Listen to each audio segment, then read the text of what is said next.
ఓం శుక్లాంబరధరం విష్ణుం శశివర్ణం చతుర్భుజం ప్రసన్నవదనం ధ్యాయే సర్వవిఘ్నోపశాంతయే అగజాననపద్మార్గం గజాననమార్నిశం అనేకదంతం భక్తానాం ఏకదంతముపాస్మహే.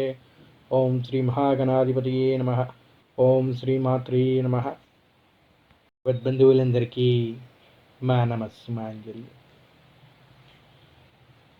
గణాలన్నిటికీ అధ్యక్షుడైన ఆ శ్రీ మహాగణాధిపతిని స్తుతిస్తూ గణపతికి నమస్కరిస్తే కానీ ఏ పూజ మొదలుపెట్టడం అంటారు. అటువంటి మూల గణపతి యొక్క సంకటహర చతుర్థి గురించి మనం ఈరోజు వివరించుకునే ప్రయత్నం చేద్దాం. విఘ్నాల్ని తొలగించే విఘ్నేశ్వరుని స్తుతించేందుకు పలు వ్రతాలు ఉన్నప్పటికీ సంకటాల్ని తీర్చే సంకటహర చతుర్థికి ప్రత్యేకత విశిష్టత ఉన్నది అని చెబుతూ ఉంటారు పండితులు. అలాంటి సంకటహర చతుర్థి రోజున వ్రతమాచరిస్తే సకల సంపదలు చేకూరుతాయంట. ఎటువంటి సంకటాల నుంచి మనం ఇంత ఇబ్బంది పడుతున్నామో వాటినన్నిటినీ తొలగించి, సంకష్టాలన్నిటినీ తొలగించి, విఘ్నేశ్వరుడు విఘ్నాలన్నిటినీ నివారించి మనకి చక్కని అనుగ్రహాన్ని కల్పిస్తాడు అని చెప్తూ ఉంటారు. సంకటహర చతుర్థి రోజున వ్రతమాచరిస్తే సకల సౌభాగ్యాల్ని ప్రసాదిస్తాడంట ఆ గణనాథుడు. పౌర్ణమికి వచ్చే 4వ రోజున సంకటహర చతుర్థి రోజున ఉపవాసం ఉంటే ఆయురారోగ్యాలు చేకూరుతాయి అని అందరి నమ్మిక. చూశారండి, ఏ విఘ్నాలైనా తొలగిపోవాలని, విఘ్న నివారణ కావాలని ఏ కార్యం మొదలుపెట్టినా ముందుగా విఘ్నేశ్వరుడినే ప్రార్థిస్తూ ఉంటాం.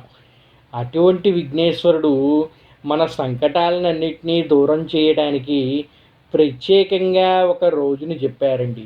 ఆ రోజే సంకటహర చతుర్దశి అంటారు.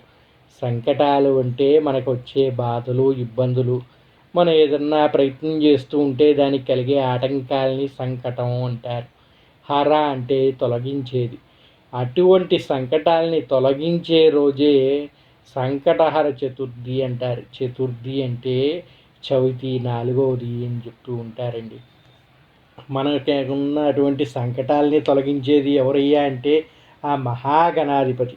మరి ఆ చతుర్థి తిథి ఏమిటయ్యా అంటే ఆ రోజే స్వామివారు ఉద్భవించిన రోజు. అందువల్ల చవితి అంటే అది వినాయకుడికి ఎంతో ప్రీతికరమైన రోజు కనుక ఆ రోజు కలిగే విఘ్నాలన్నింటినీ కూడా తొలగించాలని ఆ స్వామివారినే వేరుకొని తదనుగుణంగా మనం సకల శుభాలని, అష్టైశ్వర్యాలని, ఆ దుఃఖాల సంకటాలన్నింటినీ దూరం చేసుకొని సౌభాగ్యాలని పొందే అదృష్టం పొందుతాము అని చెబుతూ ఉంటారు. సంకటహర చతుర్థి రోజున వ్రతమాచరించే వారందరికీ కూడా శుభీష్టాలు చేకూరుతాయని, శని దోషాలు లాంటి దోషాలు ఏమన్నా ఉంటే అవన్నీ తొలగిపోతాయని, సంకష్టహర చతుర్థి రోజున వ్రతమాచరిస్తే ఈతి బాధలు ఉండవని ఎంతోమంది పండితులు పురాణ గాథ అనుసారంగా చెప్పారు. అందుకే ప్రతి నెలలో వచ్చే సంకటహర చతుర్థి రోజున వినాయకుడికి అభిషేకం చేయించి ఆయనకి ఎంతో ప్రీతిపాత్రమైన గరికతో పూజించాలి. అలా గనక పూజిస్తే ఆయన మనం కోరిన కోరికలన్నీ నెరవేరుస్తాయి అంటారు. అలాగే స్వామివారికి ఏమిటి ఇష్టమండి? ఆయనకి పెద్ద పెద్ద నైవేద్యాలు ఏమీ చేయక్కర్లేదు. కుడుములు, ఉండ్రాళ్ళు పెడితే చాలు ఎంతో సంతోషంగా మనల్ని అనుగ్రహిస్తాడు అని చెప్తూ ఉంటారు. అటువంటి వినాయకుణ్ణి చక్కగా ప్రతిష్ఠించుకొని ఈ వ్రతం ఆచరించి పునీతులు అవుతూ ఉంటారు జనాలు ఎంతోమంది.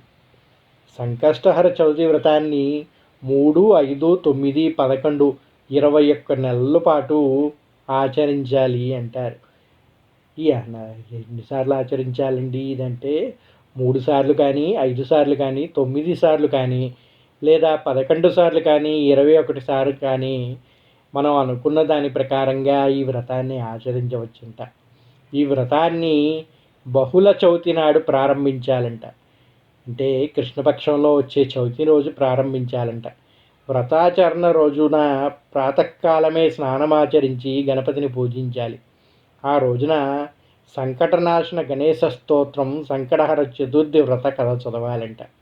ఓ పసుపు వస్త్రంలో గుప్పుడు బియ్యం వేసి 2 ఒక్కలు, తమలపాకులు, 2 ఖర్జూరాలు దక్షిణ పెట్టి సంకల్పం చేసుకొని దాన్ని ఒక మూట కట్టాలంట.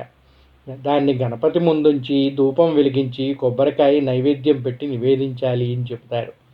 సాయంత్రం పూట ఆ బియ్యంతో ఏదైతే మనం మూటలో కట్టామో ఆ బియ్యంతో పొంగలి తయారు చేసుకొని స్వామివారికి ప్రసాదం సమర్పించి తీసుకోవాలి అని చెప్తారు. ఇలా చేస్తే మన యొక్క కోరికలన్నీ నెరవేరుతాయని ఒక విశ్వాసం. చెప్పుకున్నాం కదండి, స్వామివారికి ఎంతో ఇష్టమైన ఉండ్రాళ్ళు శనగలు నైవేద్యంగా సమర్పిస్తే ఈతి బాధలు ఆర్థిక ఇబ్బందులు అన్నీ తొలగిపోయి మంచి సుభిక్షంగా ఉంటుంది అని చెప్తూ ఉంటారు. స్వామివారి వ్రతం ఆచరించాలంటే ఖర్చుతో కూడుకున్న పనేం కాదండి. చాలా సులభంగా ఎవరైనా ఆచరించవచ్చు. దీనికి మీరు ఎంతో ఖర్చు పెట్టి ఎంతో ఆడంబరంగా చేయాల్సిన అవసరం లేదు. మీ కుటుంబం వరకు ఇంట్లో కూర్చొని కూడా చేసుకోవచ్చు.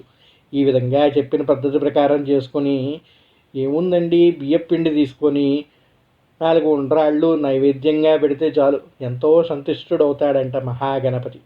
కొద్దిగా శనగలు నానబెట్టి నైవేద్యంగా పెడితే చాలంట.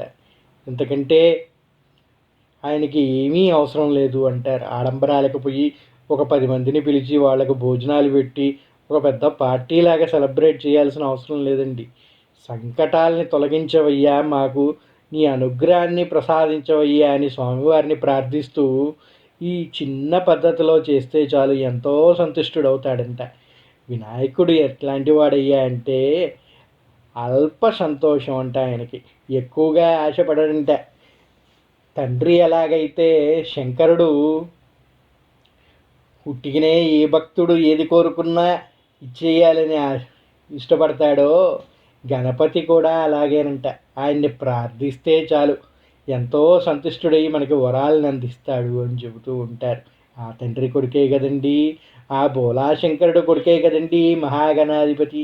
అందుకే మనకి ఎన్ని సంకటాలున్నా అవన్నీ తొలగించాలంటే ఆ మహాగణపతినే ప్రార్థించాలి. ఎందుకంటే గణాలన్నిటికీ అధ్యక్షుడు ఆయనే. ఈ సంకటాలన్నిటినీ తొలగించగలిగేది ఆయనే కనుక ఆయన్ని వేడుకుంటే సమస్త సంకటాలన్నీ తొలగిపోతాయి అని చెప్తూ ఉంటారు. సంకటహర చతుర్థి గురించి పురాణాల్లో ఒక వ్రత కథ చెప్పారండి. దాన్ని మనం ఈ సంకటహర చతుర్థి రోజు తప్పక వినాలి అంటారు. మరి ఆ కథ గురించి మనం ఇప్పుడు వివరించుకుందాం. ఒకనాడు మహర్షులు కుమారస్వామిని అర్చించి ఆయన ప్రసన్నుడయ్యాక ఇలా కోరారంట. స్వామి, కలియుగంలో జనులు పాపకార్యాలు చేసి తత్ఫలితంగా రుణబాధలు, సంతానలేమి, గృహవసతి లేకపోవుట, దీర్ఘవ్యాధులు, విద్యాభ్యాసం సరిగా సాగుకుండుట, కావాల్సినంత ధనం లేకుండుట, శత్రుపీడ పనులు, ఆటంకాలు, అభివృద్ధులు లేకపోవుట, పాడి పంటలు సరిగ్గా పండకపోవుట, వివాహం కాకపోవుట, దాంపత్య మధ్య సయోధ్య లేకపోవుట, చేయని తప్పుకు రాజదండన అనుభవించుట మొదలైన ఎన్నో కష్టాలు అనుభవిస్తున్నారు. ఆ మానసిక క్షోభ తీరి కష్టములు తీర్చే వ్రతం ఏదైనా ఉంటే సెలవేయండి అని ఆ స్కందుడిని అడిగారంట. అప్పుడు కుమారస్వామి ప్రసన్నుడై వ్రతాల్లోకెల్లా అత్యంత శక్తివంతమైన సంకటహర చతుర్థి వ్రతాన్ని మీకు ఉపదేశిస్తాను అని చెప్పాడంట. అలాగా కుమారస్వామి చేతనే స్వయంగా చెప్పబడినటువంటి రథంగా, ఆయన ఉపదేశించినటువంటి రథంగా ఈ సంకటహర చతుర్థి వ్రతం గురించి పురాణాల్లో చెప్పి ఉన్నదండి. ఒకానొక కల్పంలో హిమవంతుని కుమార్తె అయిన పార్వతి శివుని పతిగా కోరి భక్తితో తపస్సు చేసి ఎంతకో ఫలితం అందక బాధపడుచు తన పూర్వపు అవతారాల్లో తన యందు జన్మించిన హేరంబ గణపతిని స్మరించినప్పుడు ఆ గణపతి ప్రసన్నుడై తల్లికి ఉపదేశించిన వ్రతం ఇది అని చెప్పాడంట. ఆ వ్రతాన్ని ఆచరించే ఉమాదేవి పరమేశ్వరుని పతిగా పొందినది అని చెబుతూ ఉంటారు. ఇప్పుడు ఆ వ్రత విధానం చెప్తాను వినండి అన్నాడంట కుమారస్వామి. పార్వతీదేవి ఉమాదేవిగా శివుణ్ణి తిరిగి భర్తగా పొందటానికి శివుడికై ఎంతో ఘోరమైన తపస్సు చేసిందంట. ఆవిడ ఎంతగా ప్రయత్నించినప్పటికీ ఆ శివుడు ఆవిడపై కరుణ చూపక ఆవిడ ముందు ప్రసన్నం కాలేదంట. ఆ పరిస్థితిలో ఆవిడ ఆలోచించి తన పుత్రుడైన మహాగణపతిని ప్రార్థించిందంట. ఎప్పుడైతే తల్లి ఆయన్ని స్మరించిందో ఆ గణపతి ప్రసన్నుడై తల్లికి ఉపదేశించిన వ్రతం ఇది అని చెబుతూ ఉంటారమ్మా. ఈ వ్రతాన్ని కన్నా ఆచరిస్తే ఆయన సంతుష్టుడై నీ ముందుకు వస్తాడమ్మా అని చెప్పాడంట. అది ఏమిటనేది కుమారస్వామి మహర్షులకి ఈ విధంగా వివరిస్తున్నాడు. ఈ వ్రతాన్ని ఏ మాసంలోనైనా బహుళ చతుర్థి నాడు ప్రారంభించాలి. వాటిలోని మంగళవారంతో కూడిన కృష్ణ చతుర్థి మరింత ముఖ్యం. దానినే అంగారక చతుర్థి లేదా భౌమ చతుర్థి అని పిలుస్తారు. చంద్రోదయ వేళనక కృష్ణ చతుర్థి తిథి ఉన్న రోజు చూసుకొని ఆ రోజు సూర్యోదయానికి ముందే నిద్ర మేలుకొని కాలకృత్యాలన్నీ తీర్చుకొని నల్లటి నువ్వులతో కూడిన నీటితో స్నానం చేసి సంధ్యావదనం మొదలైన నిత్య నైమిత్తికాలు ఆచరించి సంకటహర చతుర్థి వ్రతం చేస్తామని మొక్కుకొని ఎరుపు రవికలో బట్టని గణపతి ముందుంచి దానిలో ఒక చిటికెడు పసుపు కుంకుమ వేసి 3 దోసెళ్ల బియ్యం అందులో పోసి ఎండు ఖర్జూరాలు 2 వక్కలు దక్షిణతో కూడిన తాంబూలంతో అందులో ఉంచాలి అని చెబుతారు. మనస్సులో ఉన్న కోరికని స్వామికి తెలిపి ముడుపు మూట కట్టాలి. దానిని స్వామి గణపతికి 21 సార్లు ప్రదక్షిణ చేయాలి. ఉదయమంతా ఆహారం తీసుకోకుండా కేవలం పాలు పళ్ళు మాత్రమే స్వీకరించాలి. ఆ పూటంతా మౌనంగా ఉండాలి. మనసులో గణపతి నామస్మరణ చేస్తూ ఉండాలి అని చెప్పాడంట కుమారస్వామి. సూర్యాస్తమైన తర్వాత తలస్నానం చేసి దీపం వెలిగించి సంకష్టహర చతుర్థి వ్రతాన్ని ఆచరించాలి అని చెప్తారు. ముడుపు కట్టిన బియ్యం ఉపయోగిస్తూ తీపి పొంగలి కుడుములతో చేసి స్వామికి నివేదించాలంట. వ్రతం అర్ఘ్యాలు అయిన పిదప అతిథుల్ని గణేశ స్వరూపంగా భావించి ప్రసాదం కానీ భోజనం కానీ పెట్టాలి. ఆ ముందు రోజు ఆ రోజు బ్రహ్మచర్యాన్ని పాటించి దైవనామస్మరణతో లౌకిక విశేషాల మీదకు మనస్సు పోకుండా చూసుకోవాలి. ఇలా ఈ వ్రతాన్ని చేస్తే కోరికలు శీఘ్రముగా నెరవేరుతాయి. 12 సార్లు చేస్తే ఈ వ్రతానికి వ్రతసిద్ధి కలుగుతుంది అని, మరునాడి గణపతి హోమం చేయగలిగితే మరింత శ్రేష్టమని కుమారస్వామి చెప్పాడంట. ఈ సంకటహర చతుర్థి గురించి చెప్పుకోవాలంటే పురాణ గాథ ఒకటి ఉన్నదండి. ఒకనాడు ఆకాశమండలంలో పయనిస్తున్న నారద మహర్షికి కుంభీపాక నరకం కనిపించిందంట. లోపల ఎవరున్నారా అని చూశాడంట. అక్కడ భృషుండి మహర్షి తల్లిదండ్రులు అతడి పూర్వాశ్రమంలోన భార్య కుమార్తె కనిపించారంట. వాళ్ళంతా నరకయాతన అనుభవిస్తున్నారంట. వారి బాధలు చూసి చెలించిపోయిన నారదుడు వెంటనే భూలోకానికి వచ్చి అక్కడ తపస్సు చేసుకుంటున్న మహర్షి వద్దకు వెళ్ళి, ఓ మహర్షి, నీ పూర్వాశ్రమంలో భార్య కూతురు నీ తల్లిదండ్రులు కుంభీపాక నరకంలో దారుణ బాధలకు గురవుతున్నారు. అదేమీ పట్టనట్టుగా నీవిలా తపస్సు చేసుకోవడం ధర్మం కాదయ్యా. వారి బాధలు పోయే సద్గతులు కలగటానికి తగిన పరిహారం చెయ్యి అని చెప్పి వెళ్ళిపోయాడంట నారదుడు. నారదుడు మాటలు విన్న భృషుండు ఎంతో ఆవేదన కలిగింది. తన పూర్వాశ్రమ జీవితం గుర్తుకొచ్చింది. వారి సహకారం వల్లే తాను ఈనాడు తపస్సునయ్యాను. ఎలాగైనా వారి బాధలను రూపుమాపాలని సంకల్పించాడంట. తన ఇష్టదైవమైన గణపతిని ధ్యానించాడంట. పవిత్రమైన జలాన్ని చేత్తో తీసుకొని గణతంలో సంకష్టహర గణపతి వ్రతం చేయటం ద్వారా తమకు లభించిన పుణ్యఫలాన్ని తన వారికి దారపోయాలని అనుకొని, ఓ గణనాథ, నేను కనుక దివ్య చతుర్థి వ్రతాన్ని భక్తి శ్రద్ధలతో చేసి ఉంటే నా పితరులు వారితో పాటు నా భార్య కుమార్తె నరకంలో బాధల నుండి విముక్తి పొందుదురుగాక అని నీళ్లు విడిచిపెట్టాడంట. గజాననుడు అనుగ్రహంతో ఆయన చేసిన వ్రతాల్లో ఒక పర్యాయం చేసిన వ్రత ఫలితం వల్లనే ఆయన పితరులు భార్య కుమార్తె అందరూ దేవతా శరీరాల్ని ధరించి దివ్య విమానం ఎక్కి గణేశ లోకానికి చేరుకున్నారు అని చెప్తూ ఉంటారు. ఇక ప్రతి మాసం ఆ వ్రతం చేయటం వల్ల ఎంతో ఫలితం వస్తుంది అని చెప్పారు. చూశారండి, ఈ భృషుండి మహర్షి తాను చేసిన వ్రత ఫలితంలో ఒకమారు చేసిన వ్రత ఫలితం చేతనే ఇంతమందికి విముక్తి లభించిందంటే ఇక నిత్యం చేసే వ్రతం యొక్క ఫలితం ఎంతగా ఉంటుందో ఆలోచించండి. మరొక కథలో ఒక వేశ్య వృత్తాంతం ఉన్నది. అది కూడా వివరించుకుందాం. ఒకానొక నాడు ఇంద్రుడు తన విమానంలో ఇంద్రలోకానికి వెళుతుండగా అనేక పాపములు చేసిన ఒకానొక వ్యక్తి ఆకాశంలో పయనించే ఆ విమానంపై దృష్టి సారించాడంట. అంతే కదండి, నరుడు కాళ్ళకి నల్లరాయినా పగిలిపోతుంది అంటారు. అంతే కదా, వారి దృష్టి అంత ఘోరంగా ఉంటుందంట. అందులో అతను పరమపాతాత్ముడు, అన్ని పాపాలు చేసినటువంటి పాపాత్ముడు. ఆయన దృష్టి ఎప్పుడైతే ఈ ఇంద్రుడు పయనిస్తున్న విమానంపై పడిందో అది హఠాత్తుగా ఆగిపోయిందంట. అతని దృష్టి సోకగానే ఆ విమానం చటుక్కున భూమిపై అర్ధాంతరంగా ఆగిపోవడం జరిగిందంట. ఆ ఇంద్ర విమానం అద్భుతమైన వెలుగుకి ఆశ్చర్యచకితుడైన ఆ దేశపు రాజు సురసేనుడు గబగబా బయటికి వచ్చి ఆ అద్భుతాన్ని ఆశ్చర్యగా చిందుతూ తిలకించసాగాడంట.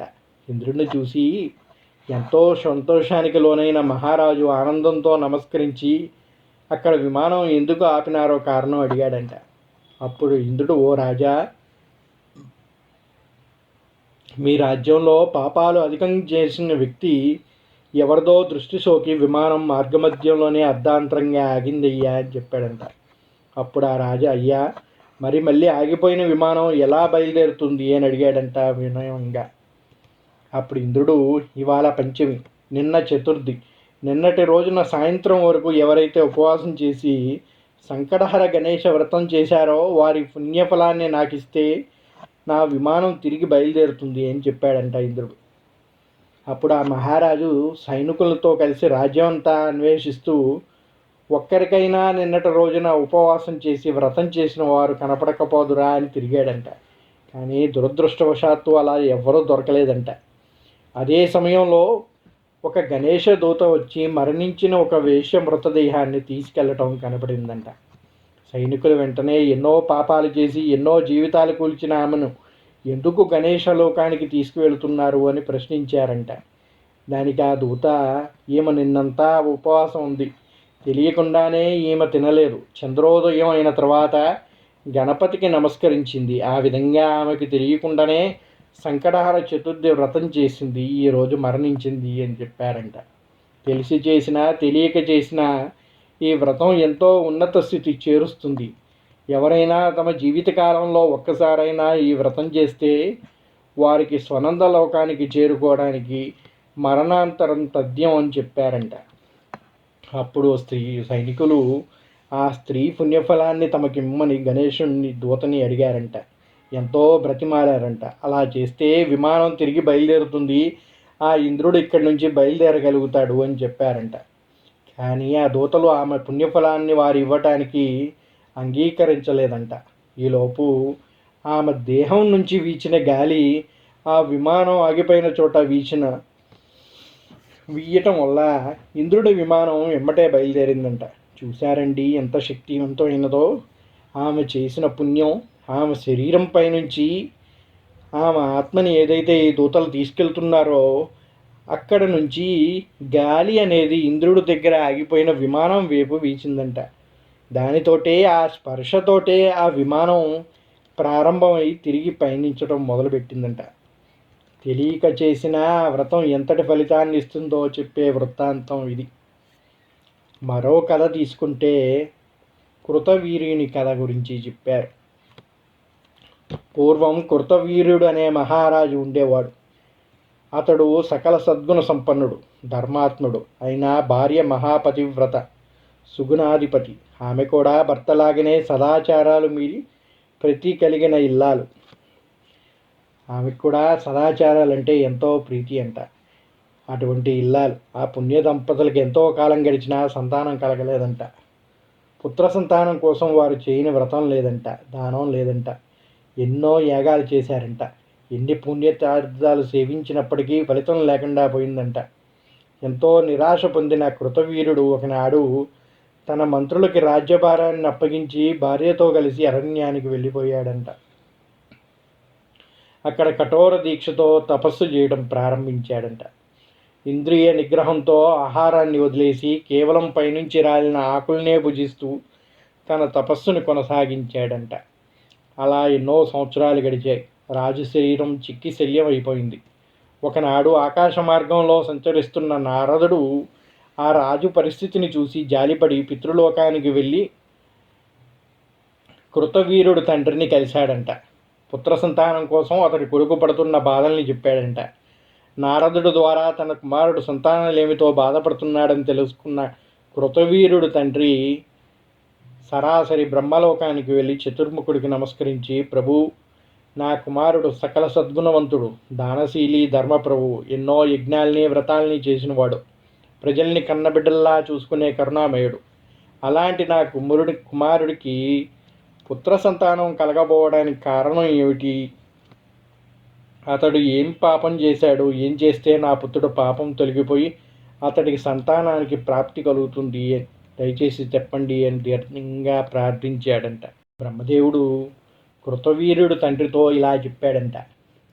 నీ కుమారుడు పూర్వజన్మలో సాముడు అనే పేరు గలవాడు, పరమ దుర్మార్గుడు. ఒకనాడు అతను ధనకాంక్షతో దారికాసి బ్రహ్మవేత్తలు, సాత్వికులు అయిన 12 మంది బ్రాహ్మణులు చంపి వారి దగ్గరున్న సంపదని, ఆహారాన్ని దోచుకున్నాడు. ఆ రోజంతా సమయం దొరకక ఏమీ తినలేదు. దోచిన ధనంతో సాయంత్రానికి ఇంటికి చేరుకున్నాడు. ఆ రోజు మాఘ బహుళ చతుర్థి. చంద్రుడు ఉదయించే సమయానికి ఇంటికొచ్చిన సాముడు తన కుమారుణ్ణి గణేశ అని పేరు పెట్టి పిలిచాడు. దోచుకొచ్చిన ప్రసాదాన్ని తన కొడుకుతో కలిసి తిన్నాడు. కొన్నాళ్ళకి సాముడు మరణించాడు. పరమపాపి అయినప్పటికీ మాఘ కృష్ణపక్షి చవితి నాడు ఏమీ తినకపోవడం వల్ల సంధ్యా సమయంలో ఇంటికొచ్చి కొడుకుని గణేశ అని పలుమార్లు పిలవడంతో కొడుకుతో కలిసి గణేశుడు ప్రసాదాన్ని తినడం వల్ల అతడికి అమితమైన పుణ్యఫలం లభించింది. కొంతకాలం గడిచాక భూలోకంలో కృతవీరుడు అనే పేరుతో నీ పుత్రుడిగా జనించాడు అని చెప్పాడంట. ప్రస్తుతం అతడు ఎన్ని పుణ్యకార్యాలు చేసినప్పటికీ గత జన్మంలో మంచివారిని వేధించిన పాపం వల్ల ఈ జన్మలో సంతాన భాగ్యానికి నోచుకోలేదు అని చెప్పాడంట బ్రహ్మదేవుడు. అతడు చేసిన పాపం అంతా నశిస్తేనే అతనికి తిరిగి సంతానం కలుగుతుంది అని చెప్పాడంట. ఆ మాటలు విన్న కృతవీరుడు తండ్రి ఎంతో బాధపడుతూ, పితామహ, నా కుమారుడు చేసిన బ్రహ్మహత్యా పాపం క్షమించరానిది, అయితే దాన్ని పోగొట్టుకునే మార్గం ఏదైనా ఉందా సూచించండి అని అడిగాడంట.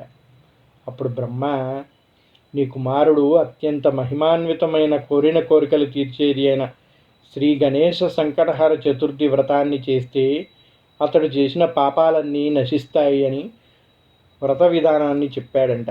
అప్పుడు కృతవీరుని తండ్రి నారదుని ద్వారా ఈ విషయాన్ని తన కుమారుడికి చేరివేస్తే ఆ వ్రతాన్ని చేసి కృతవీరుడు సంతానవతుడయ్యాడని, కరుడుగట్టిన ప్రారబ్ధాన్ని సైతం కర్పూరంలా కరిగించే మహామణిమాన్వితమైన వ్రతం ఇది అని చెప్పారు. ఈ సంకటహర చతుర్థి వ్రత కథ నిగూఢమైన ఆధ్యాత్మిక రహస్యాలతో పాటు సంకష్ట చవితి ఫలితాన్ని తెలియజేస్తూ ఉంది. వినాయక భక్తులందరూ కూడా ఈరోజు ఈ వ్రతం వినటం వల్లనే వాళ్ళ యొక్క పాపాలన్నీ దూరం అవుతాయి అని చెప్తారు. వాళ్ళకి వ్యాపార అభివృద్ధి జరిగి అందరికన్నా ఉన్నత స్థితిలో ఉంటారని, నరదృష్టి పడినా ఎట్టి పరిస్థితుల్లోనూ పతనం అవ్వరని దీని భావం. ఓం నమో మహాగణేశాయ నమః. సంకటహర చతుర్థి అనేది ప్రతి నెలలో వస్తుంది అని చెప్పుకున్నాం కదండి. ఏ నెలలో స్వామివారిని ఏ విధమైన గణపతిగా పూజించాలి, ఏ విధమైన పీఠం వేయాలి అనే దానికి కూడా ఒక విధానం ఉంది అని చెప్తున్నాయి పురాణాలు. అవి ఏమిటో ఒకసారి చూసుకుందాం. చైత్రమాసంలో వచ్చే సంకటహర చతుర్థి నాడు వికట మహాగణపతిగా పూజించాలంట గణపతిని.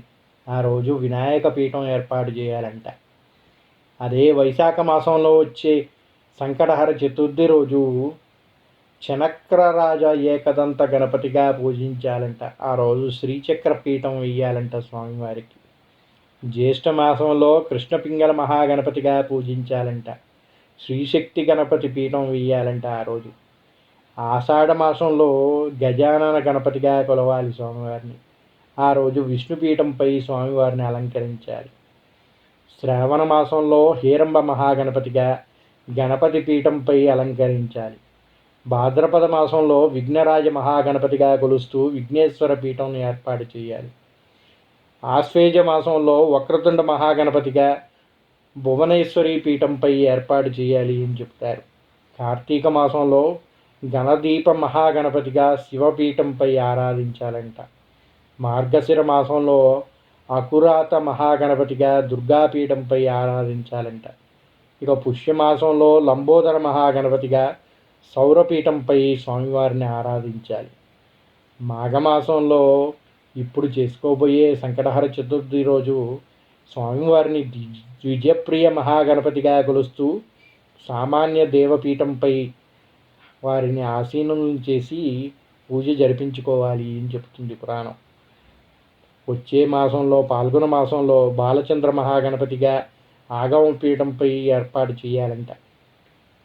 అధిక మాసాలేమన్నా వస్తే అప్పుడు విభవన పాలక మహాగణపతిగా స్వామివారిని పూజించాలని, దూర్వ బిల్వ పత్ర పీఠాన్ని ఏర్పాటు చేయాలి అని చెబుతారు. ఈ విధంగా ఒక్కొక్క నెలకి ఒక్కొక్క విధంగా స్వామివారిని కొలిస్తే సకల శుభాలు లభిస్తాయి అని చెప్పి కుమారస్వామి వివరించినట్టుగా చెబుతారు స్కంద పురాణంలో.